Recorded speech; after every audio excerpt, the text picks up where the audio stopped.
Okay, तो students today you know what, आज हम लोग को स्टडी करना है। नहीं चल रहा है।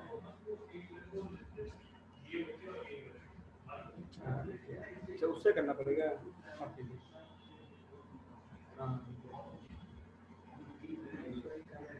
ओके स्टूडेंट, देखो यहाँ पे हमारा जो चैप्टर है कॉन्स्टिट्यूशनल डिजाइन, ठीक है। कौन तो मैंने आप लोग को डिस्कस कर दिया था कॉन्स्टिट्यूशन का मतलब क्या है। मैंने बताया था क्या इसके सेट ऑफ लॉ, ठीक है, विच गाइड है कंट्री, जो हमारे देश को गाइड करता है, किस तरीके से आपके देश को रन करना है, गवर्न करना है, किसका क्या पावर है, किसकी क्या ड्यूटी है, किसके क्या फंडामेंटल राइट्स है, ये everything we will get in our constitution, ठीक है। तो ये सारे टॉपिक हम लोगों ने देखे हैं। आज हम लोग बुक के हर एक पॉइंट को डिस्कस करते हुए जाएंगे, ठीक है। कहीं ऐसा कोई टॉपिक ना, बिकॉज आप लोग तो क्वेश्चन पूछेंगे नहीं। तो देखो यहाँ पे सबसे ऊपर पहले ही पॉइंट में दिया हुआ है कि डेमोक्रेसी का मतलब ये हो, democracy the ruler are not free to do what they like. आपने देखा क्या इसकी डेमोक्रेटिक कंट्री, आपने डिबेट भी अच्छा किया था, बहुत अच्छा। तो पहला यहाँ पे देख लो कि डेमोक्रेटिक कंट्री का मतलब क्या है। एक ऐसा सिस्टम जहाँ पे जो रूलर है वो इंडिपेंडेंट नहीं है अपने तरीके से किसी भी डिसीजन को पब्लिक के ऊपर थोपने के लिए, ठीक है। जबकि नॉन डेमोक्रेटिक कंट्री में चले जाओ यहाँ पे नॉर्थ कोरिया किम जोन की बात करो, वो बंदा सोता है और उठेगा, दिमाग में जो सपने में उसने देखा वो सपने को क्या कर देगा, इंप्लीमेंट कर देगा, नहीं है। और उसके ऊपर कोई कॉन्स्टिट्यूशन नहीं है, वो जो चाहे वो करे, कोई उसको रोक टोक करने वाला नहीं है। बट हमारे देश में मोदी जी अगर सो के उठते हैं और कोई रूल अप्लाई करने की बात करते हैं तो पहले आपको पार्लियामेंट जाना होगा, पहले लोकसभा राज्यसभा, वहां पे आपको क्या चाहिए, फर्स्ट सेकंड थर्ड रीडिंग से गुजरना होगा, एंड देन आफ्टर प्रेसिडेंट के पास आएगा, प्रेसिडेंट का सिग्नेचर, और उसके बाद एट लास्ट वो बिल एक्ट के रूप में बदलेगा। मतलब आप जबरदस्ती पब्लिक के ऊपर किसी तरह के गलत सही रूल रेगुलेशन जो उसको थोप नहीं सकते, डेमोक्रेसी ये अलाउ नहीं करता। कोई दिक्कत? आगे पॉइंट्स देखो स्टूडेंट क्या दिया हुआ है कि suppose all such rules together are called, मतलब जितने भी, तो मैंने बता दिया कि क्या चीज, कॉन्स्टिट्यूशन का मतलब, संविधान का मतलब क्या है, सेट ऑफ लॉज। लॉज मतलब जितने भी रूल्स हैं वो सब के सब कॉन्स्टिट्यूशन कहलाते हैं, ठीक है। इसमें पब्लिक के राइट्स, गवर्नमेंट के पावर्स और गवर्नमेंट कैसे काम करेगी, ये सब गाइडलाइंस आपके दिए हुए हैं, नो प्रॉब्लम। आगे स्टूडेंट हम लोग इस चैप्टर में देखो क्या दिया हुआ है कि कुछ क्वेश्चन जानेंगे कि constitutional design of a democracy, why do we need constitution, how are the constitution drawn up, वगैरह वगैरह जो चीजें हैं। तो सबसे पहले कि why do we need a constitution, संविधान की जरूरत हमको क्यों पड़ी, स्टूडेंट फोकस। हमने बताया था कॉन्स्टिट्यूशन की रिक्वायरमेंट हमको क्यों पड़ी। अब एक छोटा एग्जांपल, अगर आप कहीं ट्रिप पे जाते हो, किसी भी जगह पे जाते हो, स्ट्रेंज प्लेस पे जाते हो, तो वहां पे जाने के पहले उस जगह के बारे में पूरी मैपिंग आपके पास होती है, ठीक है। अब मैं आपको ऐसे बोल दूं भैया ये जाओ गुजरात में इस जगह पे, चले जाओ वहां पे लेके आओ, प्रॉब्लम्स होगी। बट वही अगर आपने मैप ले लिया, नहीं है, लोकेशन आपके पास है, तो इजिली आप वहां पे जाओगे, अपना वर्कआउट करके वापस चले आओगे। तो सेम आपने क्या चीज की, ये मैप, मतलब ये क्या है, ये कॉन्स्टिट्यूशन क्या है, तो कॉन्स्टिट्यूशन जो है किसी भी देश के लिए उस देश का गाइडलाइन है, जो कि जो भी बंदे पावर में आएंगे वो उस कॉन्स्टिट्यूशन के आधार पर ही अपने रूल रेगुलेशन आगे बढ़ाएंगे। तो ये सारे टॉपिक हम लोग को इसमें डील करने हैं, क्या कर चुके भी थे हम लोग, बट एक शॉर्ट पॉइंट। चलो देखो सबसे पहले साउथ अफ्रीका के बारे में बताया गया, ठीक है। मंडेला साहब का पिक्चर आप देख रहे हो, जो कि 10 मई 1994 को आपके साउथ अफ्रीका के पहले फर्स्ट ब्लैक प्रेसिडेंट बने, ठीक है। इसके पहले आपने देखा वहां पे क्या पॉइंट था, तो वहां के पॉइंट्स की बात आपने देखा क्या, किस तरीके से वहां पे ब्लैक जो लोग थे उनको सप्रेस किया जाता था, ब्लैक्स जो पीपल थे उनके पास किसी तरह का राइट नहीं था, मतलब they were treated same like animals, जानवर। जैसे हम लोग के घर में देखते हो ना, गाय भैंस को लोग बांध के रखते हैं, उसको इस खूंटे से उस खूंटे, उस खूंटे से उस खूंटे, खिलाओ पिलाओ काम खत्म, मतलब वो तो सेम वहां पे black we are treated like that, नहीं है। कुछ टॉपिक रिमूव हो गया उससे क्या मतलब है, केवल एग्जाम के पर्पज से पढ़ रहे हो, only you will have to study for your exam, केवल एग्जाम के लिए पढ़ना है कि नॉलेज के लिए पढ़ना है।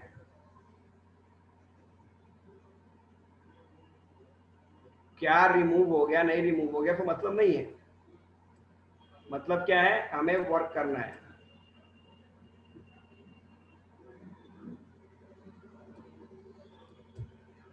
ओके, नॉलेज तो फोकस कीजिए आप लोग।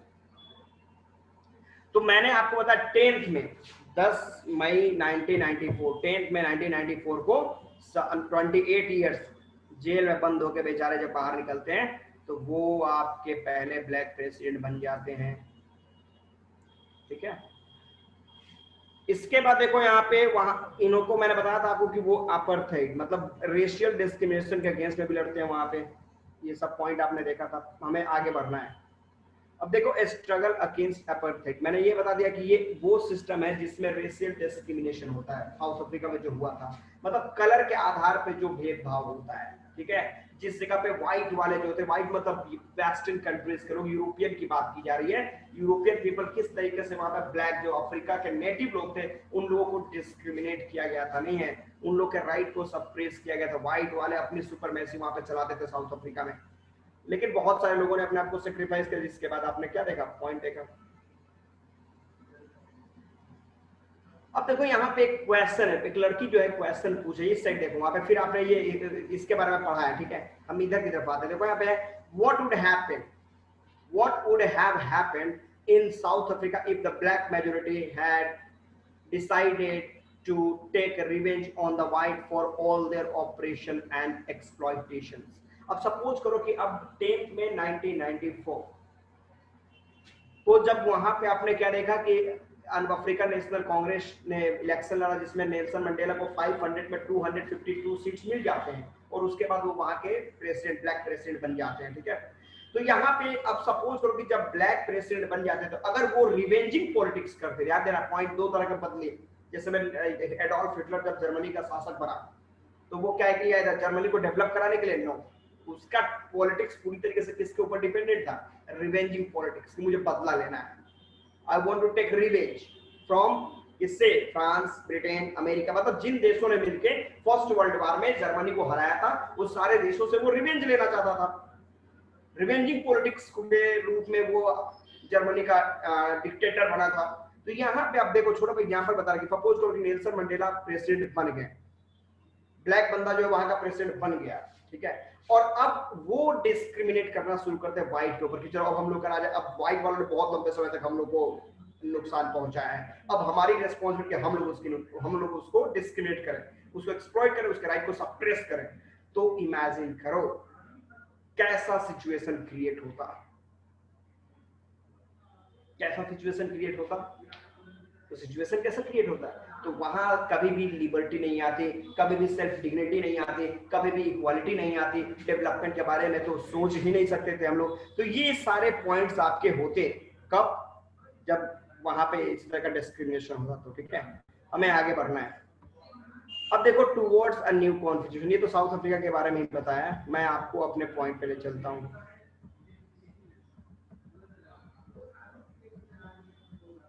अब चलो यहाँ पे आपका टॉपिक आ गया, why do we need constitution, हमें संविधान की जरूरत क्यों है। तो साउथ अफ्रीका एक छोटा सा एग्जांपल है। सपोज करो कि हम लोग देखते हो ना, कोई भी वर्ड रिटन में बोलते हैं, भाई रिटन में दीजिए, ओरल नहीं चलेगा, हमें रिटन चाहिए, ओरल नहीं चलेगा।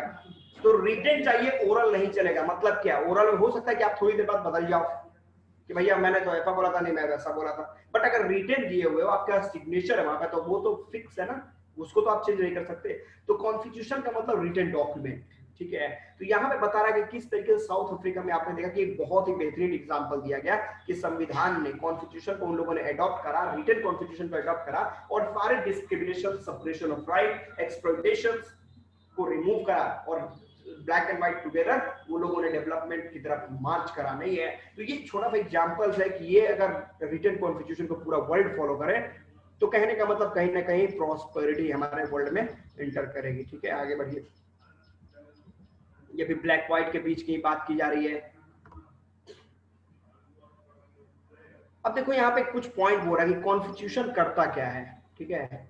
तो कॉन्स्टिट्यूशन देखो यहाँ पे, मैं जो ये आप लोग को दिख रहा होगा पॉइंट, माउस दिख रहा है, एरो मार्क, तो देखो यहाँ पे पॉइंट कर रहा है कि कॉन्स्टिट्यूशन डज मैनी थिंग, आखिर संविधान करता क्या। पहला पॉइंट कि it generates a degree of trust and coordination that is necessary for different kind of people to live together. सबसे पहले क्या करता है, ये ट्रस्ट लाता है। अब एक छोटा सा एग्जांपल देखो, आपने जब इस इंस्टीट्यूशन में फॉर्म भरा होगा, एडमिशन लिया होगा, तो रजिस्ट्रेशन फॉर्म भरा होगा आपने, रजिस्ट्रेशन फॉर्म भरा होगा आपने, तो वो रजिस्ट्रेशन फॉर्म क्या है, वो रिटर्न में हो गया कि भैया हाँ हम आपके स्टूडेंट हैं, हमने आपको इतना पेमेंट करा है, और इंस्टीट्यूशन की तरफ से भी चलिए ठीक है, हमने आपकी गारंटी लिया है कि भाई आपका सिलेबस हम लोग सही तरीके से, वेल मेंटेन तरीके से फुलफिल कराएंगे।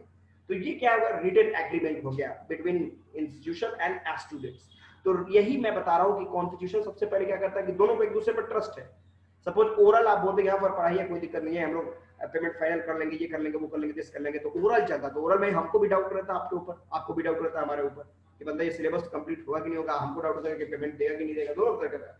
तो हमने क्या करा यहाँ पर रिटन कॉन्स्टिट्यूशन का मतलब क्या हुआ, ब्लैक एंड व्हाइट दोनों। तो हमारे देश में एक कॉन्स्टिट्यूशन अप्लाई किया गया जिसके वजह से पूरे जो आपके देश के 130 करोड़ जनसंख्या सबको एक दूसरे के ऊपर ब्लाइंडली ट्रस्ट है। तो सबसे पहले आपने एक कॉन्स्टिट्यूशन क्या करता है, तो it generates a degree of trust and coordination, मतलब ट्रस्ट और कोऑर्डिनेशन क्रिएट करता है अलग अलग जो कम्युनिटी आपके देश में मौजूद है उनके बीच में। अब छोटा एग्जांपल देख लो, मैंने एक पॉइंट आपको बताया होगा कि सपोज करो कि आपके देश के पॉइंट्स की बात की तो 1992 मतलब हमने हमारा जो संविधान, हमारा जो कॉन्स्टिट्यूशन है, ठीक है, उसने क्या किया कि 1992 के बाद आपके लोकल गवर्नमेंट को पूरी तरीके से बदल दिया। बदल दिया का मतलब क्या हुआ, तो कहने का पॉइंट है, छोटा सा एग्जांपल देखो कि जब आप 1950 के पहले आप देखते होंगे कि हमारे यहाँ बहुत सारे ग्रुप बटे हुए थे, ब्राह्मण, क्षत्रिय, वैश्य एंड शूद्र, मतलब अनटचेबल जो थे वो एक्सक्लूडेड ग्रुप थे, उनको किसी तरह का राइट नहीं था, ये नहीं था, वो नहीं था, डर था उनको, खौफ था, जो था।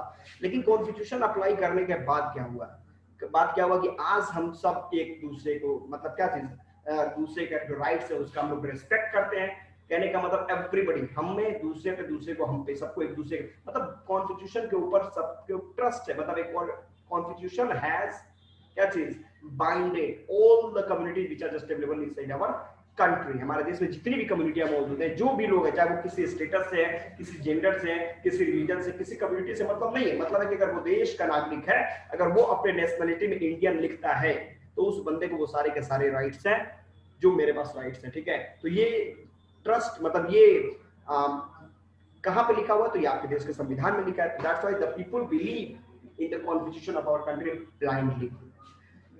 सेकंड देखो क्या करता है कि it specify how the government will be constituted, who will have power to take which decision. अब देखो यहाँ पे दूसरा पॉइंट क्या है, कॉन्स्टिट्यूशन क्या करता है, सरकार कैसे बनेगी, सरकार कैसे बनेगी, थ्रू इलेक्शन, इलेक्शन के थ्रू सरकार बनेगी।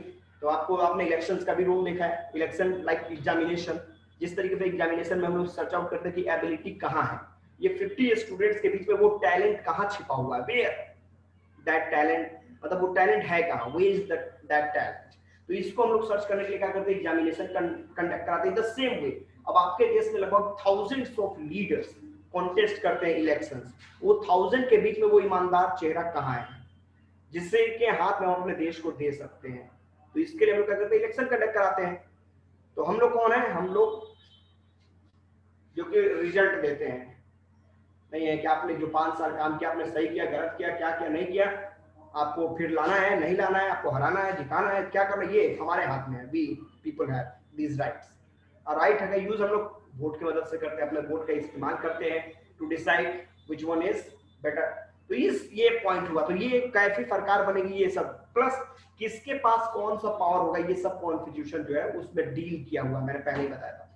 अगला पॉइंट देखो क्या है, it lays down limits on the power of the government and tells us what the rights of the citizens are। देखो अगला पॉइंट, तो ये आपके गवर्नमेंट को कंट्रोल करता है, ठीक है। तो आपको ऐसा भी देखा था कि 1791 में फ्रांस में जो नेशनल असेंबली ने कॉन्स्टिट्यूशन बनाया था, उसका मेन ऑब्जेक्टिव क्या था, तो आपने देखा होगा कि the main objective was what, objective क्या था, ऑब्जेक्टिव सिंपल सा था, क्या चीज, कि to control the power of king.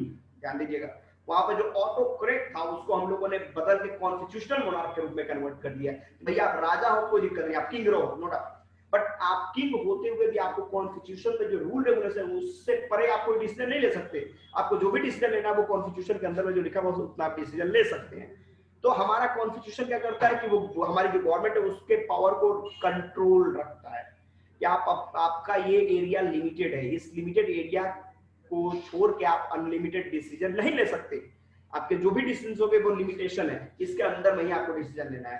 Plus ये डील करता है हमारे फंडामेंटल राइट्स कि भाई हमें भी कुछ राइट्स मिले हैं, कि हमें क्या क्या राइट्स मिले, तो ये सारी चीजें इसमें डील किया जाता है। प्लस आगे देखो अगला पॉइंट, कॉन्स्टिट्यूशन क्या करते हैं, तो it expresses the aspirations of the people about creating a good society. अब छोटा एग्जांपल देखो, मैंने आपको बताया था क्या पॉइंट, मैंने पॉइंट बताया था कि बिफोर इलेक्शंस मैनिफेस्टो बताया था मैंने, मैनिफेस्टो क्या है, तो इलेक्शंस के पहले जो अलग अलग तरह के पॉलिटिकल लीडर्स हैं वो क्या करते हैं, मैंने बताया था आपको कि पॉलिटिकल लीडर्स अपने मैनिफेस्टो तैयार करेंगे, कैंपेनिंग करेंगे, लोगों पे कनेक्ट करेंगे, ज्यादा से ज्यादा वोट लेने की कोशिश करेंगे, but in a proper way. ठीक है, अब आपको मैंने बताया था कि मैनिफेस्टो में वो प्रॉमिसेस करते कि भैया हम लोग ये वर्क करेंगे जीतने के बाद। ठीक है, तो जीतने के बाद जो गवर्नमेंट है ये उसकी रिस्पॉन्सिबिलिटी कि पब्लिक के जो एस्पिरेशंस, एक्सपेक्टेशंस जो हैं उसको आप फुलफिल करें और प्लस एक अच्छे गुड सोसाइटी का निर्माण करें। ठीक है, कॉन्स्टिट्यूशन का ये पॉइंट है, तो ये इंपॉर्टेंट पॉइंट्स हैं। ठीक है, इसको दिमाग के अंदर रखेंगे आप लोग। फिर यहाँ पे कुछ पॉइंट कि देखो जितने भी कंट्रीज है लगभग सबके अपने कॉन्स्टिट्यूशन हैं। मैंने आपको बताया था ब्रिटेन की बात करोगे तो ये ऐसे देश है जो कि अनरिटन कॉन्स्टिट्यूशन रखे हैं, मतलब ये अपने संविधान को अपने फायदे के अनुसार बदल देते हैं। ठीक है, अब देखो यहाँ पे आप देखो कि making of the constitution Indian, हमारे देश के संविधान की बात करोगे तो इसमें देखो कि देखो साउथ अफ्रीका में क्या देखा गया, ब्लैक एंड व्हाइट, उसके आधार पर कॉन्स्टिट्यूशन बना दिया गया। हमारे देश में जब रूल रेगुलेशन, हमारे देश में जो भी सिस्टम लिखा जा गया, जो कॉन्स्टिट्यूशन लिखा गया, इसमें केवल ब्लैक एंड व्हाइट को नहीं लिखा गया, इसमें देखा गया कैसे Hindu, Muslim, Sikh, Christian, Jain, Jew, ladies, gents, rich, poor, SC, ST, Dalit, Mahadalit, OBC, पता नहीं कितने ज्यादा, मतलब बहुत ही क्रिटिकल सिचुएशन और डिफिकल्ट टास्क था नहीं है अपने देश के संविधान को तैयार करना। लेकिन वो कुछ ग्रेट पर्सनालिटी जिनका पिक्चर आप देख रहे हो, सबके नाम दिए हुए हैं, इन लोगों ने वर्कआउट किया और वर्कआउट करके यहाँ पे क्या किया इन लोगों ने, देखिए सारे पिक्चर दिए हैं जिसमें बी आर अम्बेडकर साहब जो थे वो हेड हैं जिन्होंने लीड किया था, और इन सब ने मिलकर देश का संविधान, ये राजेंद्र प्रसाद भी हैं इसमें, जयपाल सिंह भी हैं, ये सब लोग हैं।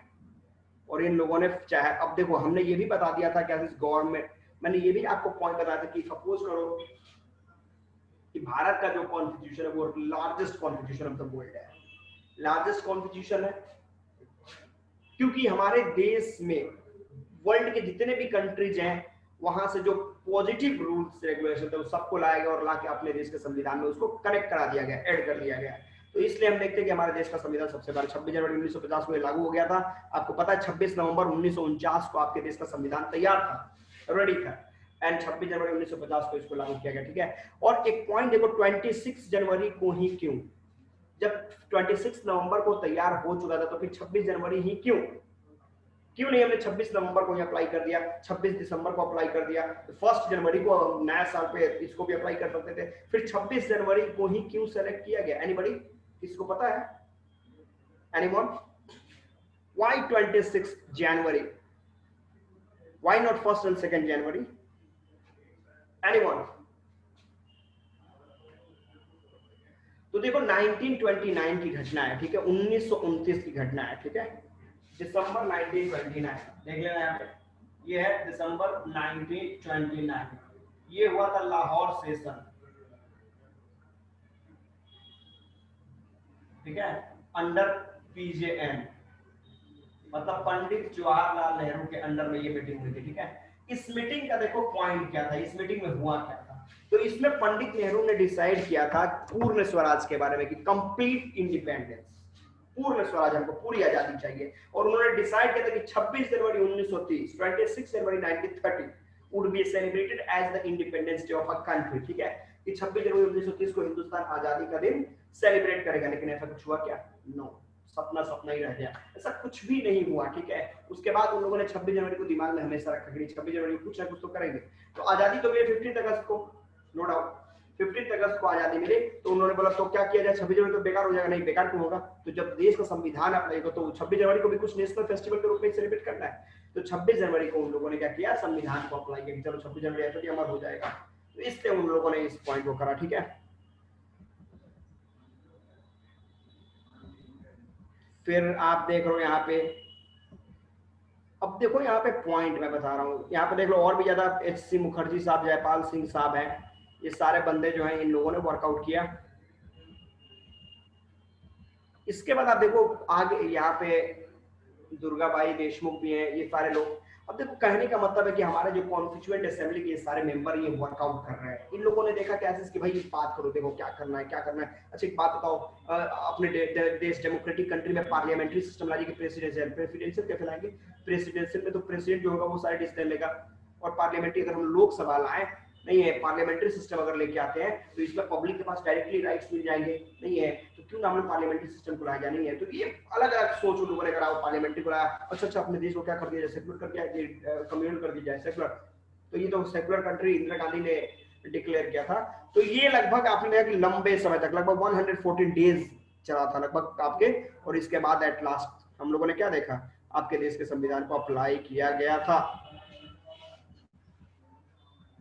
अब देखो यहाँ पे हम लोग बात करेंगे guiding values of the Indian constitution के, ड्रीम एंड प्रॉमिसेस। अगर सपोज करो कि जो संविधान लागू किया गया होगा आपके देश के अंदर, इमेजिन करो, तो जो भी संविधान लागू किया गया उसके कुछ टारगेट्स होंगे। अब सपोज करो कि हम ही कोई प्लानिंग करते हैं, तो प्लानिंग किस लिए करते हैं, अपने डेवलपमेंट के लिए करते हैं। तो कॉन्स्टिट्यूशन आपने अप्लाई किया तो उसका टारगेट क्या होगा, देश का डेवलपमेंट, कि भाई देश सही तरीके से वर्कआउट करे, डेवलप करे, आगे बढ़े। टारगेट तो यही होगा ना, हमारी फिलोसफी यही होगी। तो फिलोसफी यहाँ पे और क्या था, तो ड्रीम एंड प्रोमिसेस। ड्रीम बस यही था महात्मा गांधी का, भी राम राज्य तो आपने सुना ही है कि भाई साहब यहाँ पे किसी तरह कोई डिवीजन ना हो। प्लस एक मैगजीन यंग इंडिया जो है 1931 में, उसमें भी ये सब चीजों को डिस्क्राइब किया गया था कि कैसे संविधान होने चाहिए। तो हम चलते हैं कुछ पॉइंट्स की तरफ, ठीक है।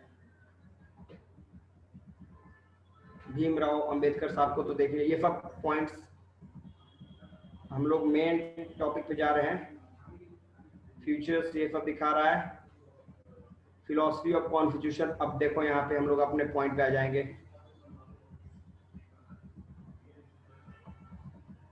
अब देखो यहाँ पे पहला, अब देखो यहाँ पे बड़ा इंपॉर्टेंट पॉइंट्स है, ठीक है। सबसे पहले देखो पॉइंट कहता है we the people of India.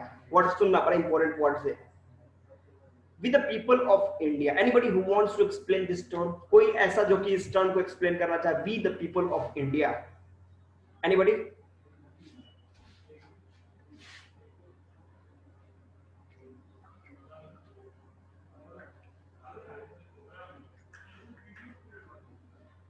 Anyone?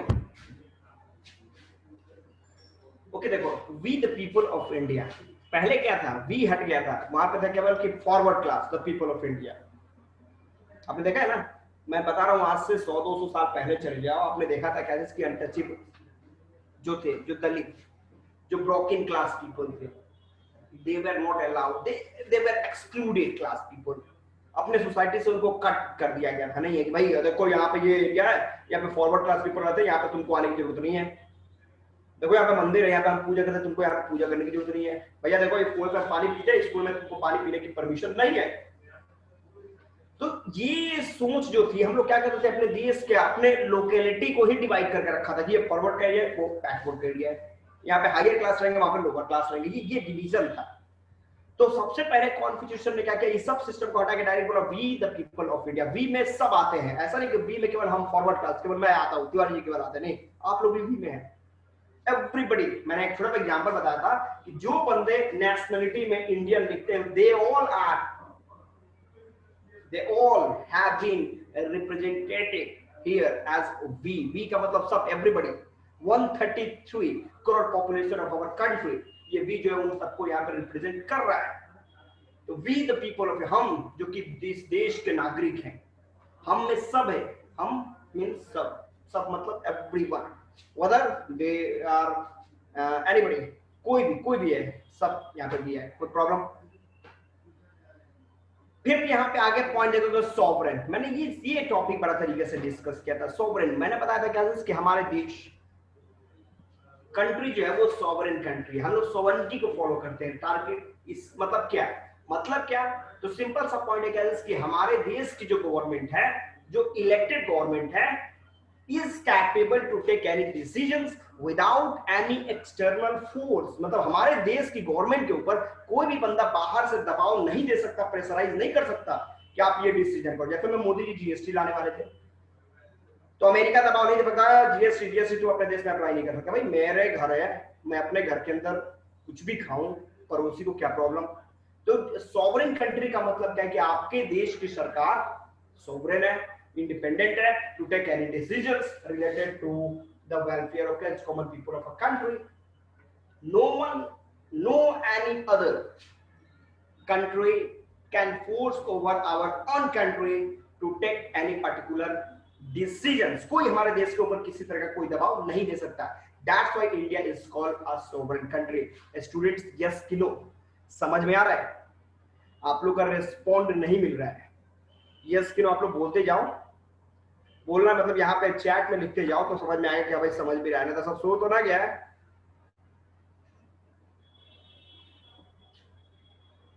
ज्यादा स्पीच हो जाएगा ना तो बोलना कि हो गया तो काफी है।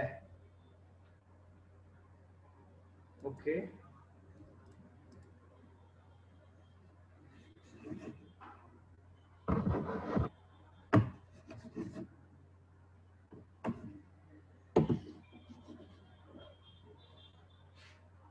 ओके स्टूडेंट आगे। तो ये मैंने आपको बताया कि सॉवरेन कंट्री, मुझे नहीं लगता कि इसमें कोई प्रॉब्लम है आप लोगों को, ठीक है। अगले टॉपिक की तरफ हम चलेंगे। तो अगला है देखो यहाँ पे सोशलिस्ट। सोशलिस्ट का मतलब समाजवाद की बात कर रहे हैं हम लोग। जिसको क्वेश्चन पूछना है वो चाहे तो अपने को अनम्यूट करके क्वेश्चन भी पूछ सकता है। You all are completely independent. अगर आपको कहीं डाउट है, कोई क्वेश्चन है, क्योंकि चैट में देखूंगा तो फिर स्क्रीन कैसे देखूंगा, तो आपको अगर डाउट है तो आप अपने को अनम्यूट करके आप चाहे तो क्वेश्चन एराइज कर सकते हैं, ठीक है। सर सोवरेन मतलब एक बार और बता दीजिए। ओके चलो ठीक है। सोवरेन कंट्री देखो यहाँ पे मैंने आपको छोटा सा एग्जांपल बताया। अब सपोज करो कि हमारा देश जो कंट्री जो इंडिया है, अब सपोज मोदी जी जो है जो भी डिसीजन लेना होता है, ऐसा तो नहीं कि मोदी जी डिसीजन लेने के पहले अमेरिका के ट्रम्प साहब के पास पहुंच जाते हैं या फिर चाइना के शी जिनपिंग के पास पहुंच जाते हैं कि भैया बताओ ये हम अपने देश में डिसीजन लेने जा रहे हैं, ले कि नहीं ले। ऐसा कुछ होता है क्या? नहीं, ऐसा नहीं होता। मोदी जी क्या करते हैं, अपने कैबिनेट के जो मिनिस्टर्स हैं उन लोगों से सजेशन लेते हैं, एडवाइस लेते हैं, और उसके बाद वो फाइनल डिसीजन कि भाई चलो अभी सपोज न्यू एजुकेशनल पॉलिसी आने वाली है, एनईपी की बात की जा रही है, तो एनईपी क्या मोदी जी ने किसी दूसरे देश के बंदों से थोड़ी ना वो करके परमिशन लिया है। हम लोग क्या कर रहे हैं, हमारे देश की सरकार इंडिपेंडेंट है to take any decisions for the welfare of people without any external force. That's why India is called a sovereign country. Anybody? Fraternity मतलब? मैं आगे आ रहा हूँ, मैं धीरे धीरे आगे बढ़ रहा हूँ, ठीक है। पहले ये सोवरेन में कोई दिक्कत है, मैं जो टॉपिक बताऊं उसमें प्रॉब्लम बताओ, ठीक है। और धीरे धीरे हम लोग नीचे जा रहे हैं, स्लो मोशन में लोग नीचे जा रहे हैं, ठीक है। अब देखो अगला वर्ड है सोशलिस्ट। सोशलिस्ट का पॉइंट देखो यहाँ पे क्या है। सोशलिस्ट की बात करोगे तो यहाँ पे मैं आपको बताऊं, देखो पहले के टाइम में कंट्री जो थे वो कैपिटलिज्म, जैसे मैं फ्रांस में अपने फ्रेंच रिवॉल्यूशन में आपने पढ़ा कि फर्स्ट एंड सेकंड स्टेट जो लोग थे, जो एरिस्टोक्रेट्स थे, जो पैसे वाले जो थे, कैपिटलिस्ट लोग थे, वे दे गॉट क्या चीज एक्स्ट्रा प्रिविलेज, उनको एक्स्ट्रा सुविधाएं दी जाती थी। एंड थर्ड स्टेट जो लोअर क्लास के लोग थे उनके ऊपर सारे के सारे टैक्स हम लोगों ने अप्लाई कर रखे थे, नहीं था। तो दैट वाज क्या, आपने देखा ना कि फर्स्ट सेकंड स्टेट को कोई टैक्स देना नहीं पड़ता था, दे डिडंट हैव टू पे एनी टैक्स, जबकि थर्ड स्टेट को पूरा का पूरा टैक्स देना पड़ता था। आपको लगता है कि वहां पर सोशलिज्म मतलब समाजवाद था क्या समाजवाद? सोशलिज्म मतलब क्या? Equality in the society on the basis of each and every factor. हर जगह पे आपको इक्वालिटी होनी चाहिए। अगर मैं टैक्स दे रहा हूं, सपोज इमेजिन करो कि सपोज मैं बाइक चला रहा हूं और सामने वाला बंदा भी बाइक चला रहा है, वो तीसरा भी बंदा बाइक चला रहा है, अगर ट्रैफिक का रूल लगता है तो ऐसा नहीं है कि पर्टिकुलर मेरे ऊपर लगेगा और उन लोगों को फ्री है, भाई आप हेलमेट नहीं पहन के जाओगे तो आपको 1000 रुपए जुर्माना लग जाएगा। अब वो दोनों हेलमेट नहीं पहन के जाएंगे तो उनको 2000 रुपए एक्स्ट्रा अवार्ड के रूप में देंगे। ऐसा तो कुछ नहीं है। आपके देश में क्या है कि भैया कोई भी हो, एनीबॉडी जो भी है, अगर वो रूल्स को ब्रेक करेगा तो उसको पनिशमेंट इक्वल मिलेगा। दैट इज कॉल्ड सोशलिज्म, समाजवाद। सोसाइटी में सबको इक्वालिटी है। और ये जो है, छोटा एग्जांपल और भी पॉइंट देख लो, हमने देखा क्या जिसकी वेल्थ, सपोज इंडस्ट्री की बात कर लो, पहले के टाइम में बहुत ही अलग तरह का पॉइंट था। आज क्या है, ये सपोज करो कि इंडस्ट्री में एक इंडस्ट्री है, उसके नीचे चाहे वो जितने भी लोग काम करने वाले बनते हैं, चाहे वो किसी कैटेगरी का है, किसी कास्ट, किसी कम्युनिटी, किसी जेंडर, किसी स्टेटस से वो बंदा जो मतलब नहीं है, अगर वो इक्वल वर्क कर रहा है तो इक्वल वेजेस उसको मिलेंगे। अब ऐसा थोड़ी ना है कि सपोज करो कि वो भी 8 घंटे काम करा, वो भी 8 घंटे काम करा, उसने 8 घंटे काम करा तो उसको 25,000 कर दिया, इसने 8 घंटे काम किया तो उसको 50,000 कर दिया। तब तो ये सोशलिज्म नहीं है, यहाँ पे तो डिवीजन है। तो ये पॉइंट यहाँ पे सोशलिस्ट की बात किया है, ठीक है। मतलब इक्वालिटी, समाज में इक्वालिटी सबको। स्टूडेंट्स आके हम लोग का एक वर्ड है क्या, सेक्युलर, बड़ा बेहतरीन वर्ड है ये secular word. Anybody who wants to explain secular word? Anyone? Anybody who wants to explain secular words? So peoples of an democratic country are independent to choose any religion. Okay, someone, कोई और? आप बोल सकते हैं, आप अपने को unmute करके बोल सकते हैं। Someone other? अनुष्का,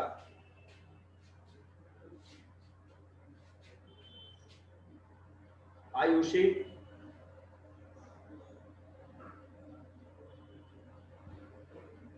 चलो मैं Yes, sir. Secular means what? Explain the term. Secular means every citizen have freedom, completely free to follow any religion, and government will treat them equally. There is no matter of any religion, and they can, and whenever they want to change their religions, they can also do. There is no pressure of religion. Okay, very good. Okay okay okay, देखो यहाँ पे secular जो term है वो क्या है, ठीक है? मैंने आपको बताया था सिंपल सा पॉइंट कि पूरे वर्ल्ड को आप दो तरीके से कैटेगराइज कर सकते हो, ठीक है? एक तरफ हम लोग वर्ल्ड को कर देंगे सेकुलर, दूसरी तरफ कर देंगे कम्युनल। ध्यान देना, पॉइंट में बता रहा हूँ कि the world can be classified into two part on the basis of religion, ठीक है? रिलीजन के आधार पर पूरे वर्ल्ड को दो तरीके से डिवाइड करो।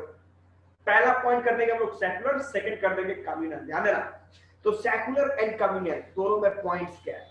तो सेकुलर स्टेट्स, मैंने आपको सिंपल सा पॉइंट बताया था कि मतलब कि एक ऐसा सिस्टम जिस सिस्टम में everyone is independent to accept their own religion according to their own desire.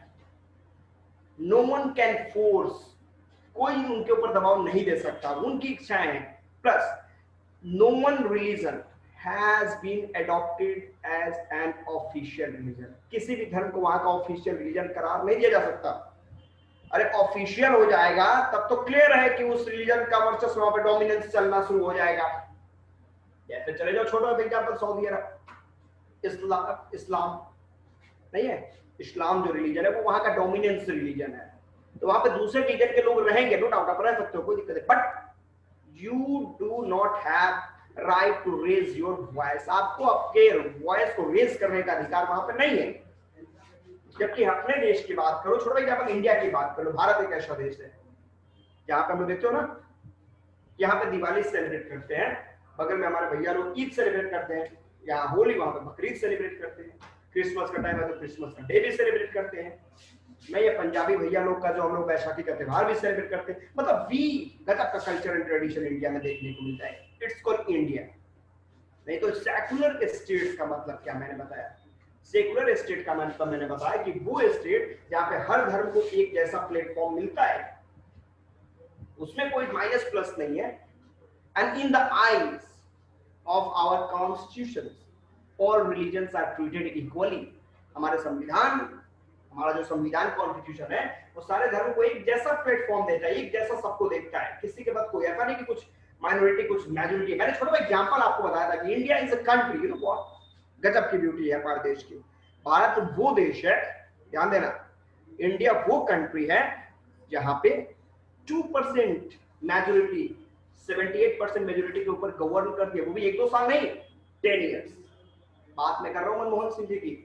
Doctor Manmohan Singh Sikh थे ना, 2% मात्र, 2 से 2.5% लोग हैं, और हमारे देश की जो मेजॉरिटी है क्या, हिंदू, 78%, उनके ऊपर वो राज करते हैं। और हम लोगों ने आवाज तक नहीं उठाया, एकदम एक्सेप्ट किया हम लोगों ने एक्सेप्ट किया उनको एज ए मतलब क्या चीज, prime minister of a country. It's called the beauty of our country. ये हमारे देश की खूबसूरती है। इट्स कॉल्ड क्या, दिस सेकुलर पॉइंट, इसे बोलते हैं सेकुलरिज्म, नहीं है? तो मैंने टर्म किया दो तरीके से हिंदुस्तान सॉरी पूरे वर्ल्ड को डिवाइड करा, ठीक है? पहला मैंने सेकुलर, दूसरा कम्युनल। का मतलब क्या, ये भी समझ लो, सेकुलर तो समझे, कम्युनल भी समझ लो। कम्युनल का मतलब state where a particular religion, एक खास धर्म जो पूरी तरीके से पूरे देश के ऊपर डोमिनेंस करता है, अपना वर्चस्व दिखाता है, वहां पे किसी अदर रिलीजन्स, वहां पे जो दूसरे रिलीजन्स हैं they do not have any rights to express their view. वहां पे वो अपने एक्सप्रेशन को एक्सप्रेस नहीं कर सकते। एग्जांपल मैंने सऊदी अरब, लीबिया, सीरिया, ईरान, इराक वगैरह सब जगह पे जा सकते हो। यहाँ पे जाके आप समझ सकते हो कि कम्युनल कंट्रीज क्या है। आप तो अपने देश में कम इंडिपेंडेंट है। ओके, तो सेक्युलर हो गया बंदे। आगे हम लोग बढ़ते हैं। देखो यहाँ पे बात करेंगे हम लोग डेमोक्रेटिक रिपब्लिक की। ध्यान देना, डेमोक्रेटिक एंड रिपब्लिक दो अलग अलग वर्ड्स हैं। बहुत सारे लोग बोलते हैं। अच्छा एक बात बताओ, हमारा देश जो बताना होगा वो बता सकता है। हमारा देश डेमोक्रेटिक है कि रिपब्लिक है? रिपब्लिकन सिस्टम को फॉलो करता है। डेमोक्रेटिक सिस्टम को फॉलो करता है कि रिपब्लिकन सिस्टम को फॉलो करता है? Anybody, anyone, tell me fast.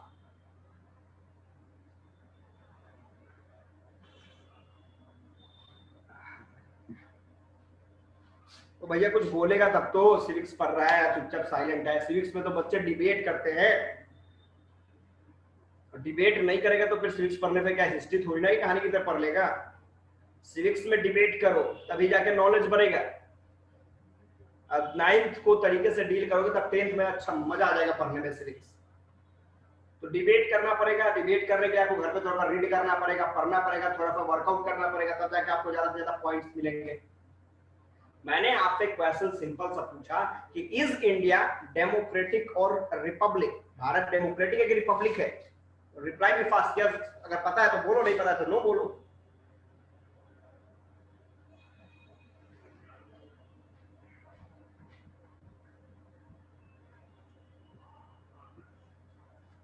उस मेरी आवाज आप लोग को जा रही है एवरीबॉडी?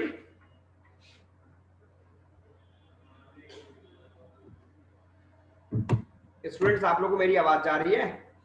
मैंने बोला कि देखो मैं चैट में नहीं देख सकता मैसेज, ठीक है? तो आप लोग को जो भी बोलना है आप लोग अनम्यूट करके आप लोग बोल सकते हैं। तो आप लोग आवाज आ रही है तो आपकी आवाज मुझ तक नहीं आ रही है, केवल मेरी आवाज। अब रामायण महाभारत का वो तो सुन नहीं रहे हो कि बस सुने, किताब बंद किया, जाके घर पे सो लिए। वो जितना ज्यादा मैंने बोला कि सिविक्स का मतलब है कि डिबेट करो, क्वेश्चंस पूछो, मैक्सिमम क्वेश्चन पूछो, आंसर्स दो, कि साइलेंट मोड में हिस्ट्री की तरह सुन के जाएगा। मैंने जो क्वेश्चन पूछा उस पर भी डिस्कस कीजिए, उस पर भी बात कीजिए। तो मेरा फिर से एक बार वही क्वेश्चन है कि इज इंडिया डेमोक्रेटिक और रिपब्लिक? फास्ट टेल मी।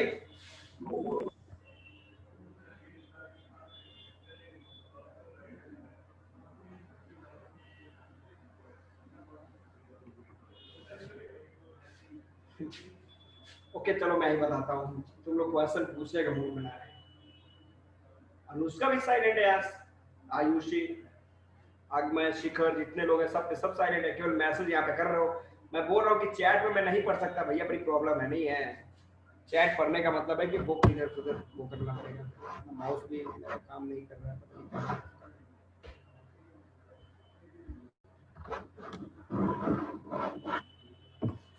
चलो ठीक है, मैं आपको अगला पॉइंट।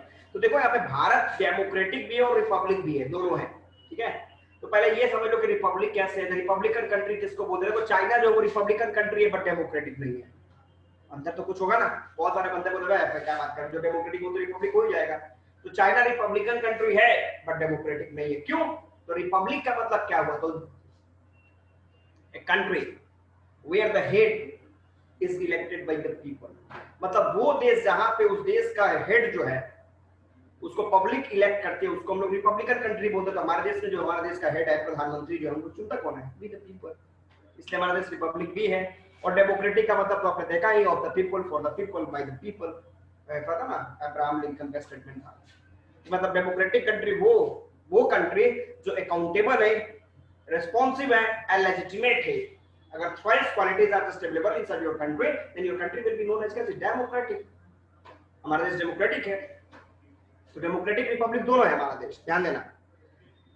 अगले पॉइंट के and to secure to all its citizen. देखो यहाँ पे अगला पॉइंट है कि टू सिक्योर मतलब हमारे देश के, मैंने पहले ही बताया कि इंडिया में जितने लोग, मतलब इंडिया क्या कहीं भी, हमारे देश के लोग अगर नेशनलिटी में इंडिया लिखते हैं तो वो उनके पास सारे फंडामेंटल राइट्स हैं, उनकी सिक्योरिटी है, उनके पास अपॉर्चुनिटीज है, उनके पास पॉसिबिलिटीज है जो मेरे पॉकेट में है।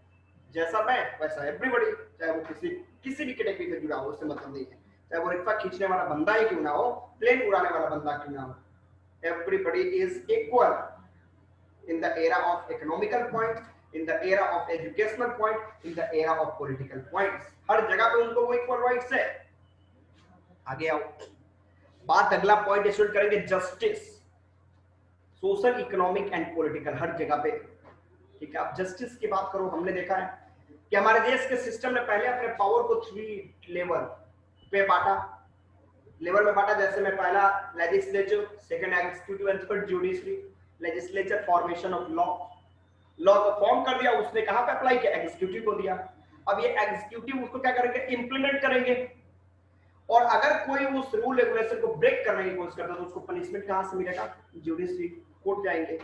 तो कहने का मतलब है कि एवरीबॉडी, हमारे देश में हर वो बंदा जो है, हर वो बंदा जो अपने नेशनलिटी में इंडियन लिखता है, उसके पास ये फंडामेंटल राइट्स है कि वो अपने राइट के लिए फाइट कर सकता है। he or she, everybody is independent।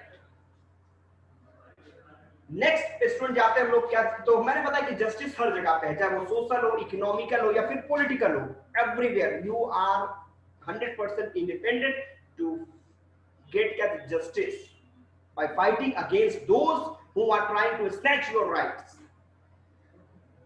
तो जस्टिस मुझे लगता है कि आपको समझ में आ गया होगा। केवल देखो वहां पे चैट में मत लिखो मेरे को, यहाँ पे अगर आपको दिक्कत हो तो यहाँ पे आप मेरे से डायरेक्ट क्वेश्चन पूछेंगे, ठीक है, तब आपको फायदा होगा। अगला देखो स्टूडेंट, जस्टिस के बाद हम लोग चलते हैं लिबर्टी, आजादी। किसे अच्छी नहीं लगती, एवरीबॉडी लव्स फ्रीडम। छोड़ो भैया, अपने देश में हम लोग आजाद हैं, मन करे तो 8 बजे सो जाओ, मन करे तो खा पी के 7 बजे सो जाओ, मन करे तो आईएएस बन जाओ, मन करे तो यूपीएससी क्रैक कर लो, मन करे तो आईआईटी करके इंजीनियर बन जाओ, मन करे तो मेडिकल करके डॉक्टर बन जाओ। Everybody, you all are completely independent. क्या इंडिया, मजा आ जाएगा नहीं है। अब 2 महीने के लिए इमेजिन करो कि आपको नॉर्थ कोरिया में मैंने भेज दिया, इमेजिन करो, फ्रीडम क्या है वहां पे समझ में आएगा। 2 महीने के लिए आप नॉर्थ कोरिया घूम के आ जाओ, नहीं है, घर के बाहर देखने के लिए भी आपको परमिशन लेना पड़ता है, भैया भैया प्लीज ऑक्सीजन थोड़ा ले ले 2 मिनट, मतलब ऐसा कुछ नहीं है, लेकिन फिर भी वहां पे है। ये आपने न्यूज देखा होगा, आज से 6-7 महीने पहले, 7 महीने वो लगभग जो ओलंपिक्स चल रहे थे, लगभग 1 साल 1-1.5 साल हो गया होगा, 1-2 साल लगभग। तो वहां पे नॉर्थ कोरिया की एक लड़की जो थी वो ओलंपिक्स खेलने के लिए बाहर आई थी, ठीक है। तो वहां पे वहां के लोगों ने, मतलब किम जोंग जो थे, उन्होंने फरमान जारी कर दिया कि याद रखना कि गोल्ड मेडल लेके ही आना, यानी तो देश में वापस नहीं आना। गोल्ड मेडल लेके आना है, नहीं तो देश में वापस नहीं। और देश में आ भी गए तो फिर दोबारा तुमको ओलंपिक खेलने का मौका नहीं मिलेगा, मतलब एक चांस, यस या नो, फाइनल। हमारे देश में तो फेल होने का परमिशन है। अरे खेल रहे हैं, नहीं खेलने गए, हार गए, फिर अगले साल मौका मिलेगा, फिर उसके बाद मौका मिलेगा, मतलब जब तक आप नहीं हारते तब तक आपको मौके मिलते रहते हैं। नॉर्थ कोरिया में बस एक चांस, तो हार्ट बीट उसका पूरा होगा कि भाई मेरे को जीतना ही है, नहीं है, रिस्क उसने नहीं, उसको मतलब प्रॉफिट का मतलब प्रॉफिट फिक्स करके ही आना है, नहीं तो समस्याएं प्रॉब्लम्स है। नहीं तो वो लड़की जब हार गई तो नॉर्थ कोरिया में जब गई तो पहले तो नॉर्थ कोरिया जाने से बोल रही थी कि अब मैं जाऊंगी तो मेरे को ये कर मार देगा, ये करेगा, जो भी है। लेकिन जब नॉर्थ कोरिया पहुंची तो उसको कोई दिक्कत नहीं रही है, बट ओलंपिक आप कोई नहीं खेल सकते, अब जो काम करो वो काम करिए, बताइए ये था। तो दैट इज कॉल्ड नॉर्थ। तो मैंने बोला कि 2 महीने आप वहां पे जाकर रह के आइए, आपको समझ में आ जाएगा कि आजादी क्या है। और इंडिया में देखिए गजब, we have right to make mistakes, हमारे पास राइट्स है, गलतियां करने का अधिकार है, गलती क्राइम नहीं, मिस्टेक करने का अधिकार। देखो दोनों पॉइंट, मिस्टेक करना और क्राइम करना, there is a big gap between both. नहीं हमने बोला ना, देखो यहाँ पे हमने बोला कि we have right to speak, we have right to express our view, हमको अपने बातों को रखने का अधिकार है। अब इसका मतलब ये थोड़ी ना है कि किसी घर के सामने जाके उसको गाली देना शुरू करोगे, बोले भैया हमको संविधान में राइट दिया है बोलने का, तो हम बोले कुछ भी बोले, ऐसा थोड़ी ना संविधान ने बोला कि तुमको केवल रामायण और महाभारत का पाठ ही बोलना है। तो कहने का मतलब राइट्स, मैंने आपको बता दिया था कि राइट्स का मतलब क्या है, अधिकार मतलब क्या है। अधिकार का पॉइंट मतलब rights are the claims generated by our constitution and accepted by our society, जिसको संविधान ने तैयार किया और समाज ने एक्सेप्ट किया। तो कहने का मतलब है कि when you are using your rights in a proper way, in a good way, and your rights is not creating any type of conflict in your society, then it is called right. But if your right will start to conflict in your society, if your right will be uncomfortable, for anyone, then in that case your right will be converted into crime. Crime है और आप right का use नहीं कर रहे हैं। तो मैंने आपको लिबर्टी पे रखा। हमारे देश में आजादी है सोचने की। गजब, सोचो, अपने को बिल गेट्स ही समझ लो, कोई दिक्कत नहीं है। सपने में देखो एकदम बिल गेट्स के साथ कॉफी पियो, कोई मतलब जो सोच रहे हैं वो सोच सकते हैं। You are independent. प्लस आप अपने आइडियाज को, जो थॉट्स आपके ब्रेन के अंदर हैं, आप उसको एक्सप्रेस भी कर सकते हैं। याद रखना, मैंने बोला पॉजिटिव नॉट नेगेटिव। मैंने बोला कि आपके राइट्स है, आपके पास अधिकार है पॉजिटिव चीजों को करने के लिए, ना कि नेगेटिव चीजों की बात मैं कर रहा हूं, ध्यान दीजिएगा। तो मैंने बोला लिबर्टी ऑफ थॉट, सोचने की आजादी आपके पास है। You are completely independent to क्या चीज, to manufacture any ideas inside your brain. आजाद हैं आप। And you are also independent to express your view. मतलब जो आउटपुट आपके ब्रेन के अंदर, उस आउटपुट को आप एक्सप्रेस कर सकते हो, ये भी आजादी आपके पास है। आप विश्वास कर सकते हो, बिलीव करने की आजादी आपके पास है। जिस रिलीजन में विश्वास करने करो, मतलब हिंदू, मुस्लिम, सिख, ईसाई, क्रिश्चियन, जैन, कहीं भी, एनीथिंग, नहीं कहीं पे भी आप विश्वास कर सकते हैं। Faith and worship. आप लोगों को मैंने पहले बताया इंडिया एक सेक्युलर कंट्री है। मन कर तो मंदिर में जाकर पूजा कर लो, बगल में मस्जिद में पूजा कर लो, उधर गुरुद्वारा में चले जाओ, उधर चर्च में चले जाओ, कहीं भी। You are independent to worship anywhere. Nobody. Sir India जैसा कोई और है सर? क्या इंडिया जैसा कोई और मतलब कि है? इंडिया जैसा बेल्जियम है, इंडिया जैसा America, US, United states of America, Britain, सारे थे। वहां पे मंदिर टेम्पल्स हैं, वहां पे गुरुद्वारा, वहां पे मस्जिद है, सब चीजें हैं, बट वहां पे रेस्ट्रिक्शंस है। हमारे इंडिया की तरह नहीं है। इंडिया जैसा अगर देश खोजोगे तो पूरे वर्ल्ड में कहीं नहीं है।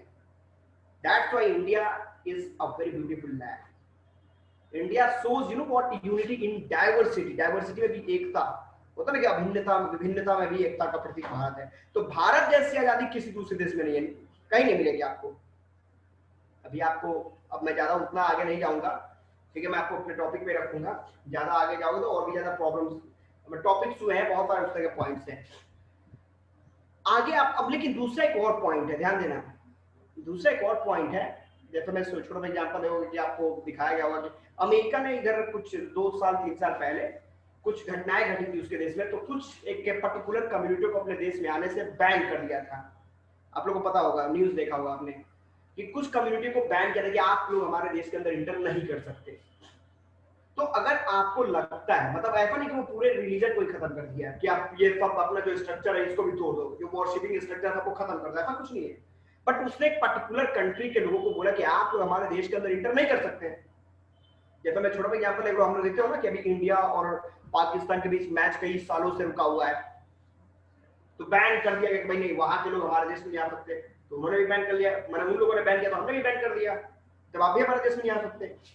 तो ये पॉइंट समझो। देखो यहाँ पे हमारा देश का ऐसा पॉइंट है कि देखो कि पाकिस्तान के बहुत सारे एक्टर, एक्ट्रेस या फिर जो लोग हैं वो हमारे देश में आकर अर्निंग करते हैं, अर्निंग करके लेके जाते हैं, ये सब चीजें होती है हमारे देश में, ठीक है।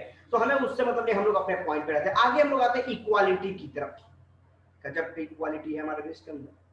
ये 1950 के बाद के पॉइंट की बात कर रहा हूं मैं, मतलब जब आपके देश ने संविधान को एडॉप्ट कर लिया, I am talking about after that, उसके बाद क्या हुआ। इक्वालिटी हमारे देश में, इक्वालिटी एवरीवेयर, ध्यान देना, इक्वालिटी हर जगह पे है। मैं बात कर रहा हूं इक्वालिटी की, equality in the term of education, in the term of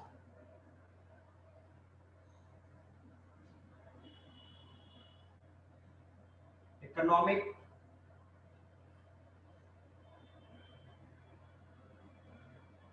in the term of political,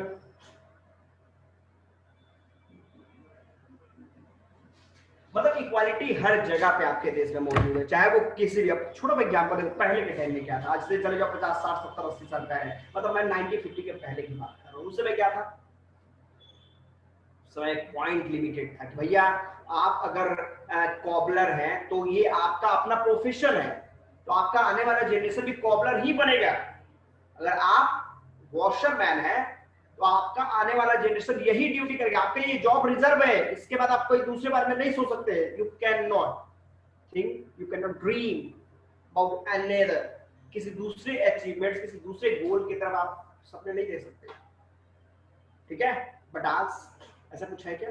छोटा एग्जांपल देखो, मैं बता रहा हूँ कि सपोज करो कि आज के डेट में, ये मॉडर्न एज में, तुम्हारा क्वेश्चन भी निकलता है आपके एग्जाम में कि today we are watching caste system, casteism, there is no any space inside our country for casteism.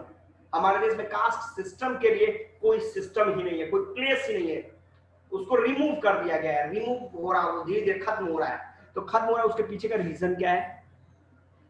Reason क्या है? देखो पहला point, educational policy, educational system, educational system की मैं बात करूं। पहले क्या था भैया, भाई इस एरिया में हम लोग रहते हैं, इस एरिया में तुमको आने की परमिशन नहीं। आज आप बेंच पे बैठ के जो पढ़ रहे हो, बगल में आपके क्लास में कौन सा स्टूडेंट पढ़ रहा है, एनीबॉडी नोस? हम केवल नाम से उसको जानते हैं, उसके टाइटल एडिट को बैक फुट पे कर देते हैं। मतलब स्कूल क्या है? जैसे स्कूल के गेट के अंदर आप इंटर करते हो, कास्टिज्म खत्म, बस एक आपकी आइडेंटिटी होती है कि you all are the students of, suppose imagine कर लो यहाँ पे हम लोग जो है, जो भी स्टूडेंट जुड़े हैं, जो हम लोग क्लासेस अटेंड कर रहे हैं, हम लोग क्या उनको किस तरीके से पहचानते हैं? क्या उनके कास्ट, कम्युनिटी, जेंडर, स्टेटस के आधार पर उनको पहचाना? No, you all are the students of Avanti. हम लोग इस आधार पे आपको पहचानते हैं। तो ये आधार कैसे करा? जैसे आप लोग इसके साथ कनेक्टेड हुए, आप सब इसके पार्ट बन गए। तो कहने का मतलब है क्या है कि एजुकेशनल पॉलिसी, एजुकेशन जो एरियाज है, एजुकेशनल एरियाज, यहाँ पे क्या हुआ कि सारे इस सिस्टम को खत्म करके हमने इक्वालिटी लाया। सेकेंड आप बताइएगा, तो अर्बनाइजेशन, शहरीकरण की बात की गई। अब पहले के टाइम में क्या था, गांव में जाके अभी भी देखोगे बहुत सारे गांव में ऐसा देखने को मिल सकता है कि भाई जो हायर क्लास के लोग हैं उनका एक अलग कम्युनिटी होता है, जो कॉबलर लोग हैं उनका अलग है, जो बार्बर लोग हैं वो अलग एक जगह पे देखोगे 2-4-10 लोग घर बना के रहते हैं, जो पॉटर लोग हैं, कुम्हार लोग हैं, वो अलग एक जगह पे घर बना के रहते हैं। तो ये उनका एक अलग अलग प्लेटफॉर्म कि भाई एक साथ नहीं रह सकते आप, बहुत में ऐसा होगा अभी। बट आज हम लोग अर्बनाइजेशन मतलब शहरीकरण जैसे जैसे हुआ, आज क्या है कि आज अगर आपके पास पैसे हैं तो आपने टाउन में जमीन लिया, वहां पे घर बना के आप रह रहे हो। अगर किसी दूसरे बंदे के पास जो दलित है, अनटचेबल है, एससी एसटी कोई भी हो, मतलब नहीं है, अगर उसके पास पैसे हैं वो भी जमीन लेके अपने घर के बगल में घर बना सकता है। दूसरा शहरीकरण में देखो, रेस्टोरेंट में पहले कहते हैं भाई यहाँ पे केवल हम रहते हैं, ठीक है, यहाँ पे कुएं का पानी हम लोग पी सकते हैं, तुम चलो दूर जाओ, ऐसा सिस्टम था। आज वी मार्ट में आप सब सामान खरीद रहे हो, कपड़े खरीद रहे हो, आपके बगल में कौन कपड़ा खरीद रहा है? ऐसा कुछ है क्या? कोई जगह देखा है क्या कि वी मार्ट में केवल only forward class people are allowed? ऐसा कुछ लिखा है? ऐसा कुछ? वेलकम एवरीबॉडी, सबके लिए वेलकम है। तो ये है इक्वालिटी, ठीक है। अगले पॉइंट की बात करोगे, अपॉर्चुनिटी की बात करो। मैंने बताया कि सपोज करो कि रिजर्व नहीं है आज के, मैंने जो पहले बताया कि भाई अनटचेबल मतलब ये जो कॉबलर है उसका लड़का, वो जो प्रोफेशन है वो उसके लिए ही रिजर्व है। आज ऐसा कुछ है? नो, आज कोई जॉब किसी के लिए रिजर्व नहीं है, इट इज रिजर्व ओनली, मतलब ये जो कोई भी जॉब जो है वो रिजर्व है किसके लिए? वो एबिलिटी के लिए। अगर इफ यू हैव एबिलिटी, अगर आपके पास वो एलिजिबिलिटी है, then everything is only for you, हर चीज आपके लिए है। आप इंडिपेंडेंट हैं टू टच द स्काई, अगर आपके अंदर एबिलिटी है दैट। तो ये दैट इज कॉल्ड इक्वालिटी, कि हमारे देश के अंदर इक्वालिटी। तो हमने क्या करा? एजुकेशनल पॉलिसी, इकोनॉमिकल पॉलिसी, थोड़ा पॉलिटिकल की बात कर लो। पॉलिटिकल की बात करें तो पहले के टाइम में जो भी पॉइंट हो, आज के डेट में तो छोटा सा एग्जांपल देख लो, हमारे स्टेट के मुख्यमंत्री मिस्टर नीतीश कुमार, आज कुछ ऐसा है क्या कि भाई केवल यही बंदा जो है वो देश का मुख्यमंत्री बन सकता है, स्टेट का मुख्यमंत्री बन सकता है, वो देश का प्रधानमंत्री बन सकता है? नहीं, केवल यही कास्ट कम्युनिटी या फिर जेंडर के लोग जो वो देश के प्रेसिडेंट बन सकते हैं, ऐसा कुछ है क्या? ऐसा कुछ नहीं है। मतलब क्या है? अगर आपके पास पॉपुलैरिटी है, अगर आपके पास मेजोरिटी है, then that seat is reserve only for you. और वो सीट आपकी स्टेटस को नहीं देखता, आपके कास्ट को नहीं देखता, आपकी कम्युनिटी को नहीं देखता, वो देखता क्या है? आपकी ऑनेस्टी को और आपकी मेजोरिटी को, नहीं है? दूसरा पॉइंट स्टूडेंट देखोगे तो देखो यहाँ पे पहले के टाइम में क्या था? फीमेल मेल डिफरेंस गजब का, जेंडर डिस्क्रिमिनेशन बहुत ज्यादा था। Girls they are not allowed to go outside of their houses, they were not allowed to get education, बहुत सारे रेस्ट्रिक्शंस जो थे गर्ल्स के ऊपर बने हुए थे, नहीं ये नहीं कर सकते, वो नहीं कर सकते, दिस दैट, पता नहीं क्या क्या पॉइंट्स। टुडे ऐसा कुछ है क्या? पहले देखो, आपने ऐसी सोसाइटी देखा होगा, आज भी हम लोग देखते हैं कुछ समाज में ऐसी चीजें होती हैं। गर्ल्स देखो, गर्ल्स का जब जन्म हमारे घर में होता है, अलग करके उसको क्या लड़की हुई है, चलो ठीक है, वहीं पे लड़के का जन्म क्या लड़का जन्म हो, चलो भाई बैंड बाजा बजाओ, ये करो वो करो, पार्टी करो, दिस करो दैट करो, गजब का पॉइंट नहीं, अभी भी मेंटालिटी है, कुछ है। बट हमारे गवर्नमेंट ने क्या करा? Government is just trying to remove this type of mentality from our society completely. Government का स्टेप यही, अलग अलग तरह के स्टेप्स है कि ये मेंटालिटी हटनी चाहिए समाज से। ऐसा नहीं कि भाई केवल बॉयज ही, व्हाई नॉट गर्ल्स, नहीं है। तो यहाँ पे आपने कि today because of our government, because of our society, मतलब जो चेंजिंग्स आए हैं, उसके बाद today we are watching that boys and girls both are treated equally, नहीं है, both are putting their steps together and they are playing very important role in the development of our country, नहीं है। तो ये point आप देख रहे हो, ठीक है। तो इक्वालिटी हर जगह पे है, नहीं है, चाहे वो किसी जेंडर, कास्ट, रिलीजन, इससे कोई मतलब नहीं है। अगला स्टूडेंट एक वर्ड, बच्चे ने क्वेश्चन पूछा था फ्रैटर्निटी, भाईचारा, आपकी फीलिंग्स है, फीलिंग्स ऑफ ब्रदरहुड, नहीं है, फीलिंग्स ऑफ ब्रदरहुड, भाईचारे वाली फीलिंग आपके देश के अंदर। अब एक इमेजिन करो छोटा भैया, देखो हम लोग कभी कभी होता है कि वो जो हमारे बाइक का होता है ना, वो क्या बोलते हैं उसको, स्टैंड होता है, उसको हम लोग गिराए रहते हैं, तो सामने वाला बंदा बोलता है भैया भैया रुको रुको, हम लोग बोलते हैं कौन है भाई, हम उसको भैया आपके बाइक का देखो स्टैंड गिरा हुआ है, लोग बोलते अच्छा अच्छा धन्यवाद भैया, दैट इज कॉल्ड ब्रदरहुड की फीलिंग, नहीं है।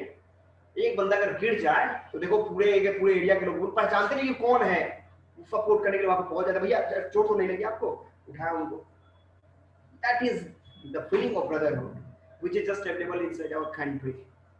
तो फ्रैटर्निटी मतलब भाईचारा। हम लोग देखते हैं भाई ये देश का नागरिक है, और देश के हम लोग तो विदेशों का भी रिस्पेक्ट करते हैं, तो इंडियंस इसीलिए तो ब्यूटीफुल कहे जाते हैं, तो that is called fraternity. Getting yes no? तो यहाँ पे देखो बता रहा कि fraternity assuring the dignity of the individual and the unity of integrity of the nation। तो यहाँ पे फ्रैटर्निटी का मतलब हर बंदे को एक जैसा अधिकार नहीं है। आज हम लोग कहीं भी जाते हैं तो शूज भी पॉलिश करनी है, तो वहां पे जो कॉर्पोरेट भैया बैठे हैं उन लोग बोलते भैया थोड़ा शूज पॉलिश कर दो, उनको भी हम लोग भैया बोलते हैं भैया शूज पॉलिश कर दो, नहीं है। तो we respect, it is the duty of each and everyone to respect each and everyone, ये हमारी रिस्पॉन्सिबिलिटी। हम आपका होता ना कि आज के डेट में इंडिया में क्या है, give respect then take respect, that is the fraternity, that is the feeling, ये फीलिंग है फ्रैटर्निटी की। बच्चे किसने क्वेश्चन पूछा था, इसमें कोई दिक्कत है क्या? फ्रैटर्निटी समझ में आया? Yes sir. गेटिंग समझ में आ रहा है? Yes sir. तो ये कुछ पॉइंट्स है हम लोगों ने जो अभी डील किया, ठीक है। अब इसमें मेरे से ये, अब इसमें से आप लोग अपने डाउट को पूछो कि आप लोगों को इसमें कौन सा ऐसा टॉपिक जो समझ में आए, तो बोलो तो मैं कुछ क्वेश्चन पूछूं आप लोगों से, पहले आप डाउट पूछो उसके बाद मैं क्वेश्चन पूछता हूँ, नहीं तो बोलो तो मैं ही पूछ लेता हूँ।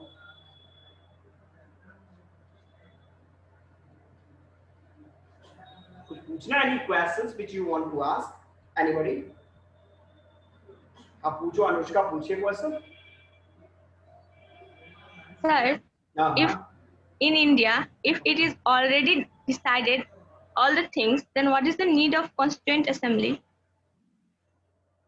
कॉन्स्टिट्यूएंट असेंबली, अब देखो यहाँ पे इस असेंबली का फॉर्मेशन किया गया था कॉन्स्टिट्यूशंस को तैयार करने के लिए।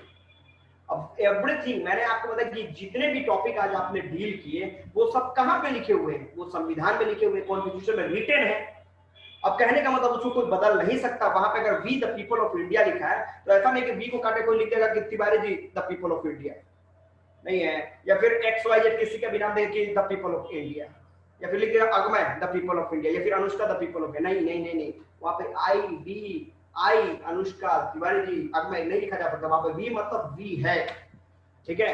और अगर कोई किसी का राइट छीने कोई भाई देखो तू मेरा राइट कैसे छीनेगा, जो तो देखो तो देश के संविधान में लिखा नहीं लिखा है, तो that is the constituent assembly की अगर हमने करा यहाँ पे सोवरेन कंट्री, सोशलिस्ट, सेक्युलर, जो भी वर्ड दिया हुआ है जो अभी आपने रीड करा, तो ये सब तो और कॉन्स्टिट्यूएंट असेंबली का मतलब कि ये असेंबली जिसने संविधान को तैयार करा नहीं है। तो कहने का मतलब है कि सब कुछ अगर आप बोलोगे, फिर एक बात बताइए, हमारे स्कूल में टीचर्स ये हैं, प्रिंसिपल ये हैं, तो फिर प्यून लोग की जरूरत क्यों है? नहीं है। दूसरे स्टाफ लोगों की जरूरत क्यों है? तो सबका अपना अपना रोल है, नहीं है। Everybody has their own roles, नहीं है। तो अपना अपना उनका अपना वर्कआउट है, वो वर्कआउट पे वो वर्क कर रहे हैं। Any question? और कोई स्टूडेंट, एनीबडी?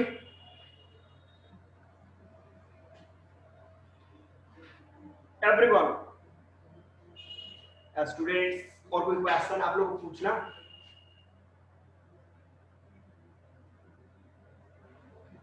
तो साइलेंट तुम, मेरे को तो लगता भाई कि तुम लोग रामायण या महाभारत के पाठ सुन रहे हैं, नहीं है। किसी को इतना टॉपिक हम लोग डील किया, इसमें तो तुमको लगभग 50 क्वेश्चन तैयार करके रखने चाहिए थे, 50 क्वेश्चन मैक्सिमम क्वेश्चन तैयार करके रखने चाहिए थे कि चलो चलो ये चलते लास्ट नोट्स में ये क्वेश्चन पूछा जाएगा आप लोग। Nobody? Sir what is treason? Treason, अब देखो इसका मतलब मैंने क्या बताया, तो ये तानाशाही वाला पॉइंट होगा कि जहां पे आपने देखा ये साउथ अफ्रीका चले जाओ, या फिर चले जाओ तुम श्रीलंका चले जाओ, या फिर इंडिया में ही चले आओ, छोड़ो विज्ञान मारो, हर स्टेटों को छोड़ो, अपने देश की बात करो। ब्रिटिश हमारे देश के लोगों के ऊपर क्या कर रहे थे? अत्याचार।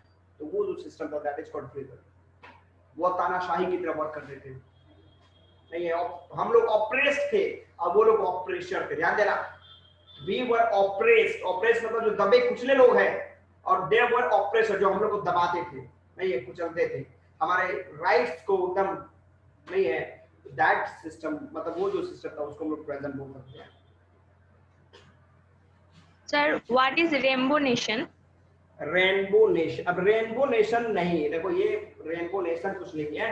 कंडीशंस क्या है कि साउथ अफ्रीका में जब 10th में 1990 की बात कर रहा हूँ मैं, जब कॉन्स्टिट्यूशन मतलब कि जब वहां पे नेल्सन मंडेला साउथ अफ्रीका के प्रेसिडेंट बन रहे थे, तो इन दैट केस वहां पे अभी तक आपने देखा कि एक जगह था प्रिटोरिया का, वहां पे यूनियन बिल्डिंग था, ठीक है, जिसमें कई शताब्दी से वहां पे व्हाइट लोगों का रूल था।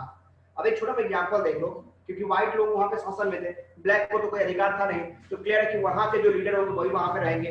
तो कंडीशंस क्या था कि जब व्हाइट वाले लोगों का राज रहा वहां पे, तो अब पहली बार 10th मई के दिन वहां पे ऐसा होने वाला था कि वहां पे ब्लैक जो बंदे थे वो वहां पे शपथ लेने वाले थे, वो सेरेमनी चल रही थी, ठीक है, प्रिटोरिया के यूनियन बिल्डिंग, एम्फी थिएटर जो बिल्डिंग था प्रिटोरिया में, वहां पे व्हाइट लोग की सुपरमेसी थी। पहली बार कोई ब्लैक बंदा प्रेसिडेंट बनने वाला था।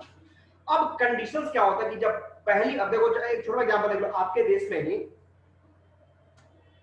2014 जब नरेंद्र मोदी देश के प्रधानमंत्री बनने वाले थे, तो न्यूज कैसा किया गया था, भाई ये चाय वाला देश का प्रधानमंत्री बनने जा रहा है, क्या बात है। पूरे वर्ल्ड के लीडर्स जो थे वो तुम्हारे देश के वहां पर रेड फोर्ट, जहां पे शपथ समारोह चल रहा था, ओथ सेरेमनी चल रहा था, इनॉग्रेशन चल रहा था, वहां पूरे वर्ल्ड के लीडर को वहां पे इनविटेशन दिया गया, पूरे वर्ल्ड के लोग वहां पे इकट्ठे हुए थे। तो वो वर्ल्ड के लोग अलग अलग कास्ट, अलग अलग लैंग्वेज, अलग अलग कलर्स नहीं था, अलग अलग नेशन, अलग अलग जेंडर्स, अलग अलग स्टेटस, अलग अलग जगह पे। तो रेनबो का मतलब क्या होता है? इंद्रधनुष, 7 डिफरेंट कलर्स टुगेदर मेक क्या चीज? रेनबो। तो वहां पे रेनबो क्या मतलब क्या? रेनबो का मतलब वहां पे दिया है कि साउथ अफ्रीका में भी जो शपथ समारोह चल रहा था, ओथ सेरेमनी चल रहा था, वहां पे रेनबो गैदरिंग था। रेनबो गैदरिंग का मतलब वहां पे ब्लैक भी थे, व्हाइट भी थे, लगभग 140 कंट्रीज के अलग अलग लीडर वहां पे मौजूद थे। तो different categories, different languages, different phases, different genders, male female, बच्चे, सब के सब इकट्ठे थे, ठीक है। तो ये सब जो डिफरेंट चीजें थी वो सब मिलके वहां पे एक डेमोक्रेटिक सिचुएशन को तैयार किया जा रहा था, इसलिए इसको रेनबो दिया गया, ठीक है, इसको रेनबो बोला गया है।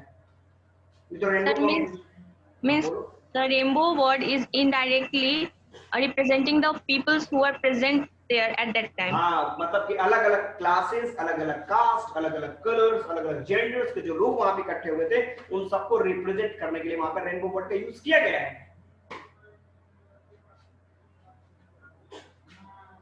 Okay, any questions students?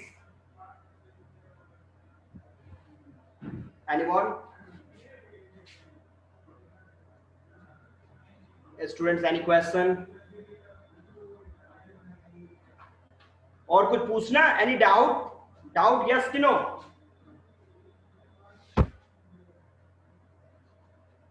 आप लोगों को कोई डाउट है अभी? No, sir. एवरीबडी, क्या तुम लोग मैसेज में लिख रहा है भाई? मेरे को तो सर मैसेज आवाज नहीं आ रही है। मेरी आवाज नहीं जा रही है आप लोगों को? मेरी आवाज जा रही है आप लोगों को? एवरीबडी? Yes, sir. ओके, तो आप लोग मैसेज में पता नहीं क्या लिख रहे हो, ये तो मैसेज खुल ही नहीं रहा है। मैं बता रहा हूँ कि मैसेज नहीं, आप लोग डायरेक्टली जो भी क्वेश्चन पूछा आप लोग ओरल डायरेक्ट पूछिए आप लोग। तो आज मुझे लगता है कि ये चैप्टर्स में आप लोगों को कोई प्रॉब्लम्स नहीं होगी। मुझे लगता है कि चैप्टर्स में ठीक ठाक आप लोगों ने वर्कआउट किया। अब एक काम है, मेरे तरीके से वर्कआउट है। होमवर्क दे दे? तो देखो यहाँ पे होमवर्क में मैं तुमको बता रहा हूँ, देखो यहाँ पे जितना भी येलो कलर का ये तुम देख रहे हो, सिंबल देख रहे हो ना, ये येलो कलर में जो जो मेन पॉइंट है जो आपके सिंबलाइज किए गए हैं, दिख रहा है आप लोग को? ये जो गैप टेबल के अंदर जो बनाया गया है, ठीक है, ये सारे वर्ड को आपका ये नोट्स हो जाएगा। ये सारे वर्ड को आप तरीके, जैसे मैं पहला हो गया we the people of India, that's, इसको आप कम से कम मिनिमम 4 या 5 वर्ड्स फॉर सेंटेंसेस में इसको डिस्क्राइब करेंगे क्या कहना चाहता है। फिर नीचे second point sovereign, India as a sovereign country कैसे है, socialist, secular, democratic republic, justice, liberty, equality, federalism. Are you getting? एक एक पॉइंट करके सब पे 2-2 3-3 लाइन आपको लिखना है, तरीके से एक्सप्लेन करना है, ठीक है? एक्सप्लेनेशन इसका चलेगा। Any problem? No, sir. तो होमवर्क में आप इसको लिख लो कि describe all the terms which are available in this table। ये टेबल में जितने भी टर्म्स मौजूद हैं जो येलो कलर में दिए हुए हैं, सबको आपको डिस्क्राइब करना है। ये आपका होमवर्क है। हो जाएगा students? Yes, Yes, sir. sir. और कोई डाउट है आप लोग को? No, sir. No sir. यहां से एक छोटा सा ब्रेक ले सकते हैं हम लोग। ब्रेक।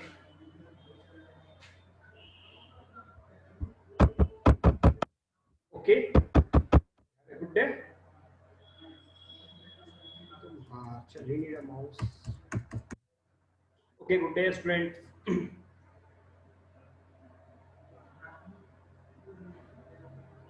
ओके,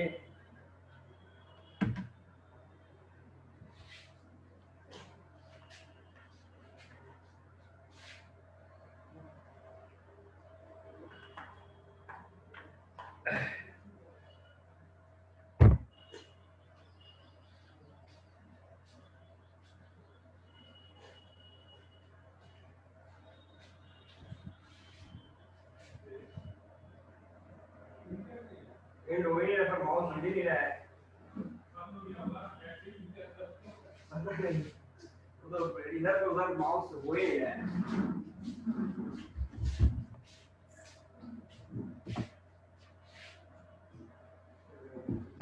कोई एक्शन नहीं दिखा रहा है, सही नहीं दिखा रहा है। अच्छा तो